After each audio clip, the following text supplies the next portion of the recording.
nandito tayo ngayon, no?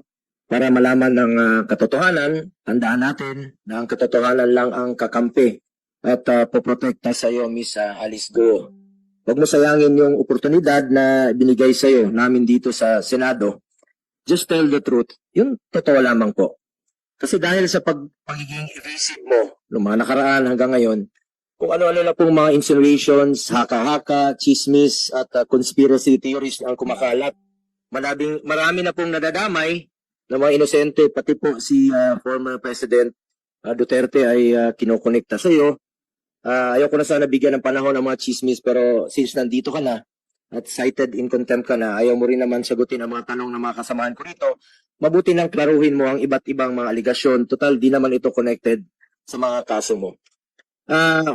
I'm here not to defend former President Duterte, but to tell the truth. Sa pagkakilala ko po sa kanya, knowing former President Duterte for the longest time when he was still the mayor of Davao, hindi talaga pumapayag ng illegal yon. Nung mayor siya, binalaan nga niya mismo yung parating naliling sa kanya na si Michael Yang sa Davao.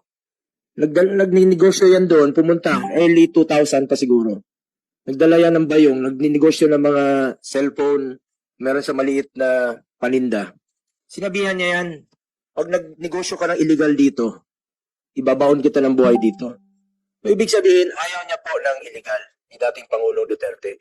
Lalo na nung naging presidente po siya, ayaw niya ng illegal sa kanyang pamumuno. Ako rin po mismo ay saksi rito, no? At for the record po, lahat ng gumagamit ng pangalan niya o ng pamilya niya o ng malapit sa kanya, parati niyang sinasabi, consider it denied. Huwag kayong maniwala kasi marami talagang gumagamit ng pangalan nung panahon na nasa pamumuno pa siya.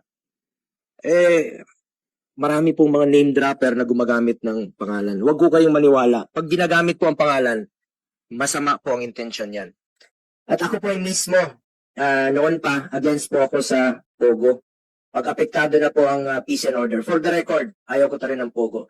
Lalo-lalo na po, pag nag-aasik na po sila ng lagim, dyan po mismo sa mga condominium, dito, sa may, malapit lang sa atin, kita mo nagkakalat sa mga kondo, nag-aasik ng lagim. Pag compromise na po ang peace and order, ako mismo, ayaw ko po. I'm against Pogo. Matagal ko na pong sinasabi yan.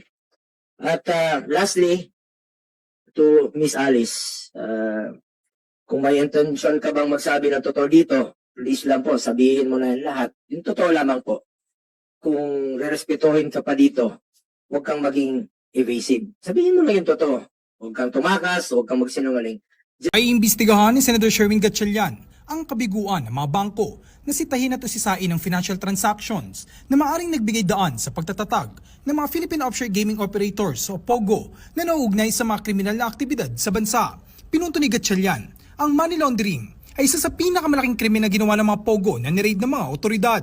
Halimbawa niya, ang mga kumpanyang pag-aari ni Go Waping na mas kilala bilang Alice Go ay sangkot sa bank transaction na nagkakahalaga ng daang-daang milyong piso na maaaring nagbigay daan sa pagpapatayo ng Pogo sa Bamban. Hinala ng senador na mga kumpanyang itinatag ng pamilya Go tulad ng QJJ Farms at QJJ Embroidery ay malamang na ginamit lamang upang gawing daan para sa money laundering at mapondohan ng pagpapatayo ng Pogo sa Bamban na tinatayang nagkakahalaga ng mahigit 6 billion pesos.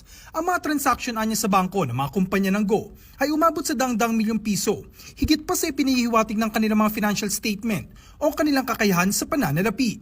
Binigyan din ni Gatchalian ang kasong money laundering na isinampa ng Anti-Money Laundering Council o AMLAC laban kay Go 35 iba pa. Kabilang sa kaso ang mga pondo na dapat pambayad sa electricity bill ng Baofulan Development na sistematikong nilinis sa pamagitan ng maraming bank account upang itago kung saan talaga nanggaling ang mga perang ito.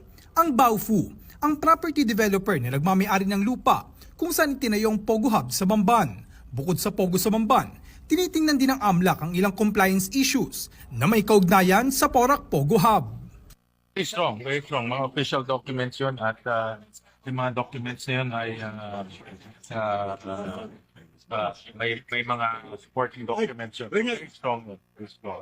So yung kiniklaim niya kasi na wala siyang alam, dumaan sa account mo eh. This is her personal account. So, irrefutable na hindi. Nasa pangalan mo pa rin itong kuryente ito. So, withdraw ka ng 28 million, binayaran mo. So, hindi lang to simpleng nakapangalan at nagkaligtaan lang na i-transfer sa iba. Active participant ka dito sa Pogo Hub in Bamban. Nag-transfer ka ng pera kasi pumasok sa iyo yung 1.9 billion eh. Transfer mo sa QC Genetics at binayaran niya yung kuryente ng Pogo Hub sa Bamban. December 29, 2022, nagbayad ka ng 28 million in cash to Tarelco at ito ay nakapangalan sa iyo, yung kontador. In September 11, 2022, nagbayad ka rin ng 5.4 million in check. In 2023, bago lang to, January 4, nagbayad ng 3.4 million in check, in cash. And in January of 2024, 5.3 million in check. Paki-flash lang in 2024. Is that the 2024? Okay. So mayor ka nito nung nagbayad ka nung nagbabayad ka ng Tarelco. At sinabi mo kanina wala kang connection sa Pogo, pero pag walang kuryente, walang Pogo. No, ganun kasimple lang 'yon. 'Di ba? Kung hindi mo yung binayaran ng kuryente, walang Pogo, walang mare-raid, walang human trafficking, walang torture, wala. Pero tuloy-tuloy ka nagbayad. Even nung mayor ka, nagbayad ka. Even this year, nagbayad ka. So alam mo na may nangyayari dyan. At we can also prove na yung amounts na binabayaran mo is equivalent to the size, yung laki ng Pogo Hub doon. No? Pero ito, makikita natin, mayor ka na nung nagbabayad ka. Kaya hindi lang to, narinig ko, sinabi mo last time, nakapangalan lang sa'yo. Hindi nakapangalan to sa'yo. Gumawa ka ng cheque, binayaran mo, nag-withdraw ka ng 28 million, binayaran mo. So hindi lang to simpleng nakapangalan at nagkaligtaan lang na i-transfer sa iba. Nasa pangalan mo pa rin itong kuryente ito. So, in other words, active participant ka dito sa Pogo Hub in Bamban. Sen, dahil po may nakafile po sa DOJ na human trafficking po, I refuse to answer the question po. Sorry po. Hindi mo sasagutin, but again, no, yung ebidensya, malakas na malakas, yung dokumento, malakas na malakas. Kahit hindi ka magsalita, it will speak for itself, sabi ng ating chairperson. Dahil madalas kong maririnig sa'yo, hindi ka active participant dyan. Nakita rin namin sa aming mga research at doon sa mga dokumento, dahil alam nyo, actually ito mga dokumento sa likod, Ms. Go, ito yung mga dokumentong pinapadala dito at binabasa namin lahat yan at tinatagpi-tagpi namin. Kaya hindi simpleng trabaho po yung ginagawa namin at ng komite. At nakita rin namin na ginamit mo rin yung mga kumpanya ninyo para bayaran diretsyo yung kuryente ng Pogo Hub sa Bamban gamit ang inyong mga korporasyon. So papakita namin dito, for example, in 2020, ang QJJ Farm nagbayad ng kuryente in different dates diretso sa Tarelco. In 2021, 2022, ang QJJ Farm rin nagbayad in those amounts rin, iba-iba, no? May 1.3 million, 5 million, diretso to Tarelco. In 2023, no, yung QC Genetics, nagbayad rin ng different amounts, no? 6 million, 2.6 million, diretso to Tarelco. Sino ang presidente ng QC Genetics? Ako po. Kayo ang presidente ng QC Genetics. So in other words, nag-transfer ka ng pera kasi pumasok sa iyo yung 1.9 billion eh. Transfer mo sa QC Genetics at binayaran niya yung kuryente ng Pogo Hub sa Bamban.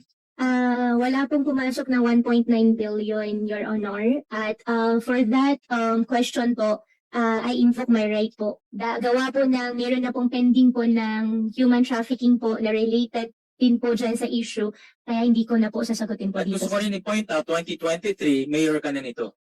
Presidente ka ng QC Genetics, mayor ka na ng Bamban, pero ginagamit mo yung kumpanya mo to bayaran yung Pogo Hub sa Bamban. At in QC Genetics, tinignan rin namin sa salin mo, hindi naka-declare yung equity participation mo in QC Genetics. So ang punto ko dito, ang punto na gusto kong i-emphasize, Madam Chair, na may active participation ka. Nagbabayad ka ng kuryente. Yung kuryente, yan ang isa sa pinakamahalagang aspeto ng Pogo Hub. Dahil kung walang kuryente, hindi tatakbo lahat yan.